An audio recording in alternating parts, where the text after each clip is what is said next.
Hello, I'm going to be briefly reviewing The Guy's Guide to Feminism by Michael Kimmel and Michael Kaufman. And I've left links in the low bar to their bios. It's been endorsed by Gloria Steinem, and it's advertising itself as a book that will help young men understand that feminism is a good thing. And by looking through this book, the young male reader is addressed in a fashion that kind of treats him like a stereotype.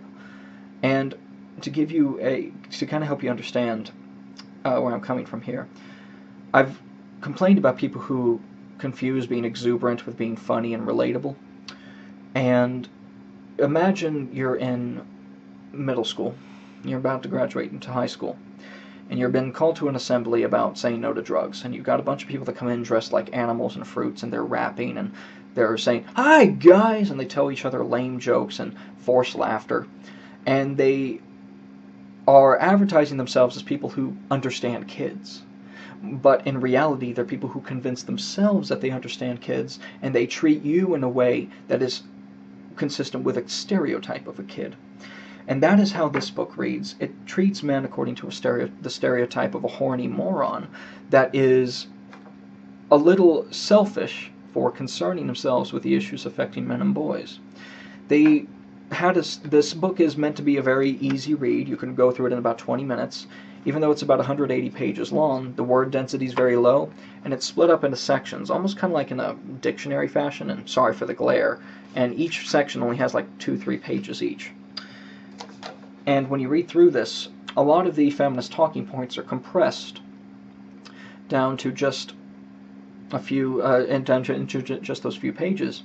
And so a lot of the fallacies that have been previously observed and debunked by other sources that I'll leave to your own research appears in a very rapid-fire fashion. And I had a conversation with Dean Esme and a while back, and we both love movies, and he challenged me to watch Battlefield Earth and to find a 30-second clip where they didn't fuck something up. Well, I can assure you that I was not groomed since birth to have some cushy job that even a moron like you could perform. While you were still learning how to spell your name, I was being trained to conquer galaxies. I failed. This is basically the Battlefield Earth of feminist literature. Because of the compression of the arguments, you hit a lot of issues right off the bat.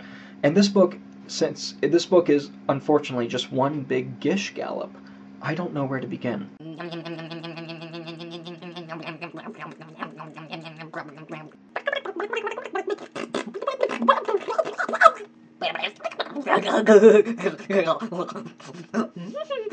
I'm at a point where I'm not going to take this book seriously, because if I do take it too seriously, I allow it to become a threat. So I'm just going to go ahead and hit a few high points, and then I'll just let you guys look at it as you will. I will say, though, this book is a pretty accurate guide about what feminism is about, the hate movement that it is. The personal is political. A defense for political correctness. And a privilege checklist. See, just in the few pages that flipped over here, we're just neck deep in bullshit.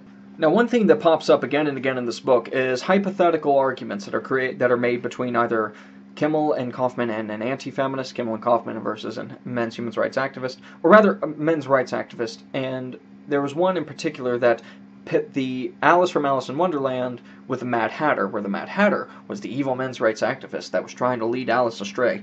But it was just so hilarious. There was also this section on page 102, misogyny/misandry, sorry for the glare, where they actually paint the word misandry as a product that has been sold by a call center telemarketer who is an underpaid male worker. And he was calling the so-called man of the house in order to tell him how pussy-whipped he is because he hasn't heard of misandry.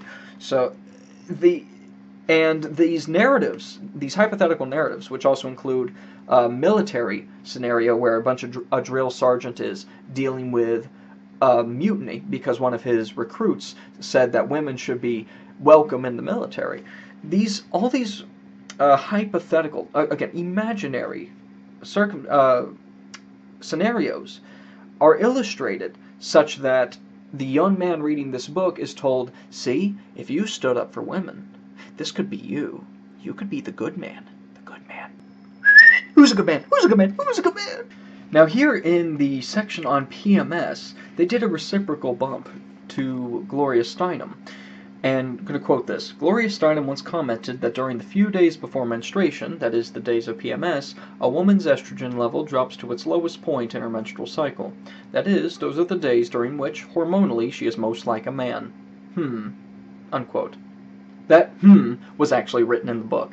Isn't that the most condescending shit? Yeah, when a woman acts crazy, it's because she's acting like you. Well, excuse me. There's a really nice fuck you on page 160 for female victims of sex trafficking. Quote, they deserve our support as men to get them out of this bondage. Okay, so men are responsible for female victims of sex trafficking. So guys, I'm assuming that you've got your bats and handcuffs in the trunk of your car because you've gone on road trips and stopped a few of these reams yourselves, right? I'm sure Kimmel and Kaufman have set the example for you, right? Oh wait, no, they were holding up picket signs and getting media attention and going to speaking engagements and selling a bunch of books. No, they're the guys that organized the war. You go fight it. So yeah, the book takes about 20 minutes to read, and is oddly appropriate to read while taking a shit. And I ended up really having a lot of trouble finishing it when I hit this bit on page 88. I did finish it, but when I got here to 9 reasons why we know that feminists love men. Item 1. By insisting that fathers play an equal role in raising children. Feminists show great faith in our capacity as nurturers and caregivers. The National Organization for Women has a position very much against shared parenting based on an assumption that men are, in many respects, dangerous to women and children. The tender years doctrine places the mother as the default custody holder in terms of legal precedent. And men are dragged through family courts to deal with nightmares, oftentimes on hearsay. And families are torn apart as a result of that. And that bullet point demonstrates ignorance to all of this.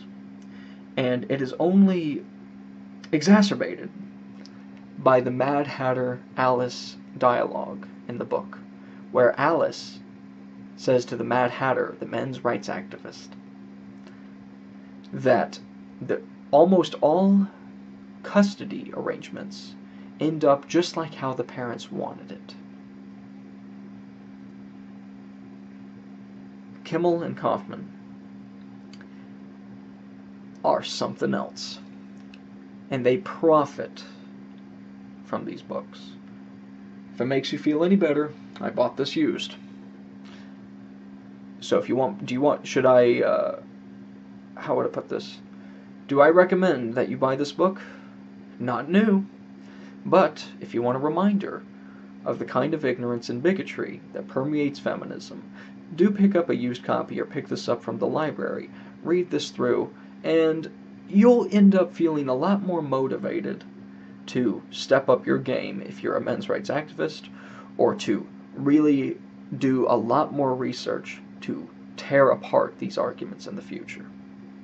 So, thanks for watching this book review. Victor Zen out.